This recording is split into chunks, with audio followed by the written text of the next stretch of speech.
3 ditë para zgjedhjes së Këshillit Bashkiak të Tiranës, Kryebashkiaku Erion Veliaj ka dërguar një letër drejtuar 61 anëtarëve të Këshillit ku kërkon që çdo vendim, veçanërisht miratimi i buxhetit të vitit 2026, të bëhet vetëm pas konsultimit të drejtë për drejtë me të. Ju drejtojmë në cilësinë time kushtetuese dhe ligjore si kryetari i zgjedhur i Bashkisë së Tiranës për t'ju kërkuar që përpara shqyrtimit dhe miratimit të konsultoni dhe të merrni paraprakisht mendimin dhe vullnetin tim institucional mbi projekt buxhetin e Bashkisë së Tiranës për vitin 2026.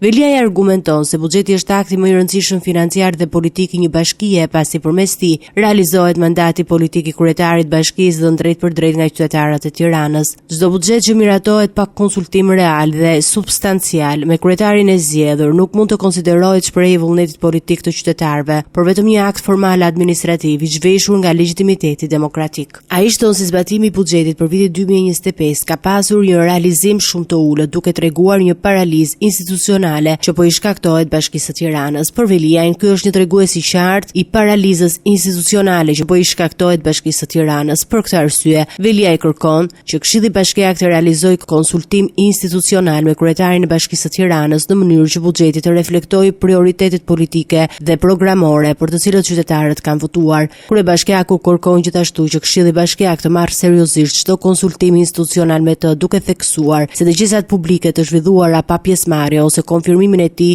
nuk mund të zëvendësojnë këtë proces. Miratimi i projekt buxhetit pa propozim dhe konfirmimin e kryetarit të zgjedhur do të institucionalizonte përjashtimin e tij nga ushtrimi i funksioneve kushtetuese dhe do të cënonte legitimitetin demokratik të vendimeve të Këshillit.